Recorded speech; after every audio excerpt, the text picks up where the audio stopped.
Hey, it's me, Danus, with yet another video. This video is a quick tutorial on how to create a simple planet animation in Adobe After Effects.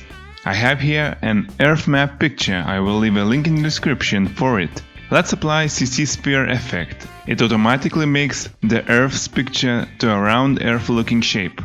Simple as that. Here we have a simple planet. But to make it look realistic as possible, it is important to understand all the settings in CC Sphere effect. Let's jump to it. First of all, rotation. It will make a planet to rotate in any axis like X, Y and Z. It is possible to combine all three axes all together simply by using stopwatch and keyframes. The next setting is a simple one, radius. By increasing or decreasing it, it is simple to adjust the size of the planet. It works almost like a scale setting, but the difference is that radius setting is not scaling up or down the whole picture, just a planet inside it, as you can see here.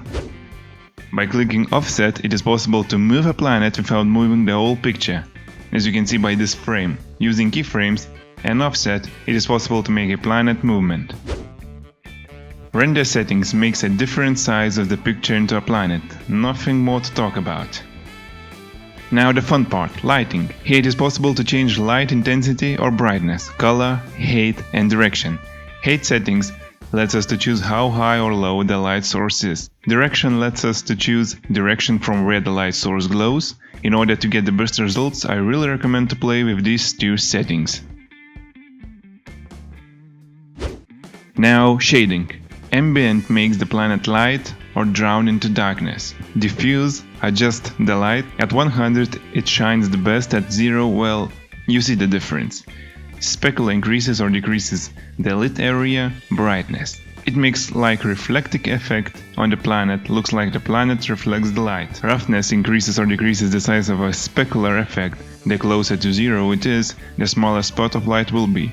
Close to 100, the bigger it's gonna be. Metal increases or decreases the blurriness of the intensity of the light. More closer to the 0, more intense it's gonna be. Closer to 100, the more spread and blurry it will look like. Using reflective effect, it is possible to make a planet to reflect a picture or whatever you want. Simply import any kind of picture, adjust reflection value, and on a reflection map, select picture, and make it a source. As you can see, there is a galaxy reflected in our planet.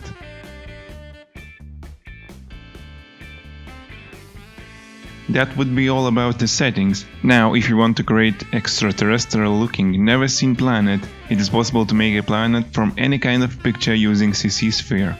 Or you can even create your own planet map using any kind of drawing software, like for example Paint. Just make a paper size resolution you want, draw some patterns, import the picture to Adobe After Effects, and from here it is possible to create a never seen planet before. So thank you so much for watching, and as always, see you in the next video.